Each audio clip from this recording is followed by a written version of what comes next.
Les amis, alerte info, on vient de découvrir le palais d'un des plus grands conquérants de l'histoire, Alexandre le Grand. Imaginons ce mystérieux palais qui était le palais d'Alexandre le Grand qui vient d'être découvert récemment par les archéologues.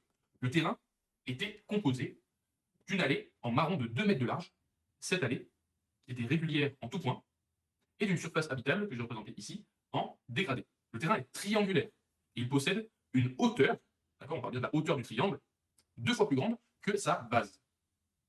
Sachant que l'aire de l'allée est de 400 mètres carrés, on va calculer la valeur exacte de la base x. On nous dit que la base du terrain, donc la base de l'ensemble, d'accord, c'est x. On peut le représenter ici. Et la hauteur, elle est 2 fois plus grande. C'est donc 2 fois x, 2 fois la base. Déjà, on est un peu avancé. Calculer la valeur exacte de la base x. Nous, ce qu'on cherche, c'est x. Et la seule information qu'on a, c'est l'aire de l'allée, donc l'aire de la surface marron. Eh bien, on va exprimer la surface totale du terrain moins la surface habitable. Et je pense qu'on peut la calculer vu qu'on connaît la largeur de l'allée. C'est parti. La surface totale du terrain, eh bien, on l'a ici, il faut juste connaître la formule de l'aire d'un triangle. C'est la base fois la hauteur divisée par 2. D'accord? Donc, on va appeler T la surface du terrain, c'est égal à x fois 2x divisé par 2. Et ça, divisé par 2, c'est égal à x carré. Maintenant, on peut calculer l'aire de la surface habitable.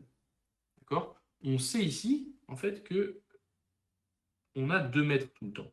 Ici et là, on a aussi 2 mètres. Donc, en fait, on a la hauteur et la base de la partie en dégradé.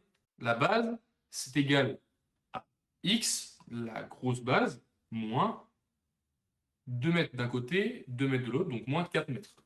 Et la hauteur, c'est le même raisonnement, c'est 2x, la hauteur entière, moins 4 mètres, parce qu'il y a 2 mètres ici, 2 mètres là. Et tout ça, on peut le diviser par 2.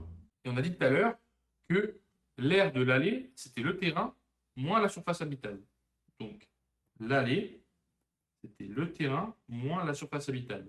Et l'allée, on sait que c'est égal à 400 mètres carrés.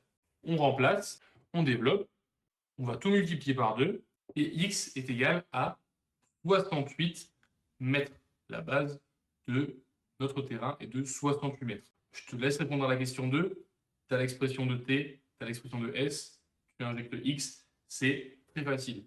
À très vite, abonne-toi si tu as kiffé ça et partage à tes potes parce que c'est des exercices formidables que j'ai créés moi-même et j'espère que tu vas kiffer autant les autres qui arrivent.